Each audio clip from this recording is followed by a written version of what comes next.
सनातन धर्म में क्यों लगाते हैं तिलक? क्या आपने कभी सोचा है हिंदू धर्म के लोग माथे पर तिलक क्यों लगाते हैं? आखिर क्या है इसका महत्व? आपने कई बार लोगों के माथे पर तिलक लगाए देखा होगा, फिर चाहे वो स्त्री हो या पुरुष। बता दें, सनातन धर्म में ये तिलक आदिकाल से माथे पर लगाने की प्रथा चली आ रही है। हिंदू धर्म में ये भी माना जाता है कि बिना तिलक लगाए कोई भी पूजा पूरी नहीं होती है। धार्मिक मान्यताओं के मुताबिक माथे के एकदम बीच में भगवान विष्णु का निवास होता है। उसी जगह पर ही तिलक भी लगाया जाता है। मान्यता है कि इससे भगवान विष्णु प्रसन्न होते हैं। वहीं महिलाएं इसे माता रानी का आशीर्वाद मानकर अपने माथे पर लगाती हैं। बता दें, इस जगह को त्रिवेणी का संगम भी कहा जाता है, क्योंकि यहाँ पर शरीर की 3 नाड़ियां एक साथ मिलती है। यही जगह मन के गुरु का भी होता है, इसीलिए इसे काफी महत्वपूर्ण माना जाता है। इस स्थान पर तिलक लगाने से मन की एकाग्रता बढ़ती है और व्यक्ति का तेज बढ़ता है। हमारे शरीर में ऊर्जा के साथ छोटे छोटे केंद्र हैं, जिन्हें चक्र कहा जाता है, और ये चक्र अपार शक्ति के भंडार हैं। तिलक या टीके को माथे के बीचों बीच लगाने से वहां पर आज्ञा चक्र होता है। हमारे शरीर के 7 चक्रों में से ये सबसे महत्वपूर्ण स्थान है। आज्ञा चक्र स्पष्टता और बुद्धि का केंद्र है। यहाँ पर शरीर की 3 प्रमुख नाड़ियां इडा, पिंगला और सुषुम्ना आकर मिलती हैं। मान्यताओं के अनुसार सूने मस्तक को शुभ नहीं माना जाता।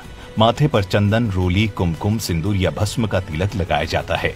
तिलक हिंदू संस्कृति में एक पहचान चिन्ह का काम करता है।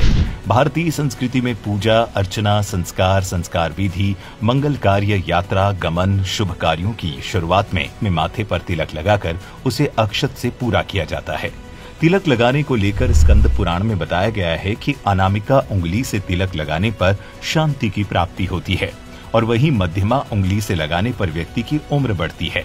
अगर कोई अंगूठे से तिलक लगाता है तो स्वास्थ्य हमेशा बना रहता है, और तर्जनी उंगली से तिलक लगाने पर मृत्यु के बाद मोक्ष की प्राप्ति होती है। वहीं विष्णु संहिता में भी तिलक लगाने के विधान के बारे में भी विस्तार से बताया गया है। ब्रह्म वैवर्त पुराण में बताया गया है कि अगर आप कोई भी पूजा पाठ बिना तिलक के करते हैं तो उस धार्मिक कार्य का फल आपको कभी भी नहीं मिलता है। कहा जाता है कि चंदन का तिलक लगाने से पापों का नाश होता है, व्यक्ति संकटों से बचता है और उस पर माता लक्ष्मी की कृपा हमेशा बनी रहती है। चंदन का तिलक ताजगी लाता है। ऐसी भी मान्यता है कि चंदन का तिलक लगाने से सौभाग्य में बढ़ोतरी होती है।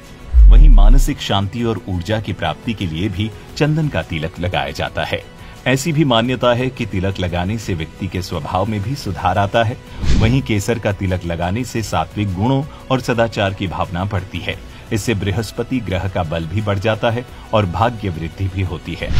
क्या आपने कभी ये सोचा है कि तिलक लगाने के बाद माथे पर चावल क्यों लगाए जाते हैं?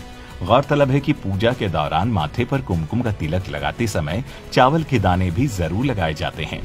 शास्त्रों की बात करें तो चावल को हविष्य यानी हवन में देवी देवताओं को चढ़ाने वाला शुद्ध अन्न माना जाता है। एक और मान्यता के अनुसार चावल का एक अन्य नाम अक्षत भी है। इसका अर्थ कभी क्षय ना होने वाला है या जिसका कभी नाश नहीं होता है। तभी तो हम हर खास मौके पर चावल जरूर बनाते हैं। दरअसल ऐसा माना जाता है कि कच्चे चावल व्यक्ति को सकारात्मक ऊर्जा प्रदान करते हैं। यही वजह है कि पूजा के दौरान केवल माथे पर तिलक लगाया जाता है, बल्कि पूजा विधि संपन्न करने के लिए भी चावलों का इस्तेमाल किया जाता है। आमतौर पर जब आप किसी को तिलक लगाए हुए देखते हैं तो आपके मन में एक सवाल उठता है कि आखिर तिलक लगाने से क्या फायदा मिलता है? कहीं इसे केवल दिखावे के लिए तो नहीं लगाया जाता है? तो हम आपको बता दें कि तिलक लगाने का अपना एक वैज्ञानिक कारण भी होता है। दरअसल तिलक या टीका लगाने से आध्यात्मिक भावना के साथ साथ दूसरों के लाभ की कामना भी है। आमतौर पर लोग कुमकुम, मिट्टी, हल्दी, भस्म और अक्षत का टीका लगाते हैं। कुमकुम का तिलक लगाने से आकर्षण बढ़ाकर स्फूर्ति वाला बनाता है। केसर का तिलक लगाने से मान सम्मान में वृद्धि होती है। चंदन का तिलक लगाने से शीतलता मिलती है। भस्म का तिलक लगाने से अचानक आने वाले संकटों से मुक्ति मिलती है। वहीं कुछ लोग अपने तिलक को दिखाना नहीं चाहते हैं तो वे जल से माथे पर तिलक लगाते हैं। पुरुष को हमेशा चंदन का तिलक लगाना चाहिए और स्त्री को हमेशा कुमकुम का तिलक लगाना चाहिए। अगर आपके मन में इससे जुड़ा कोई और भी प्रश्न है तो हमें नीचे कमेंट करके जरूर बताएं।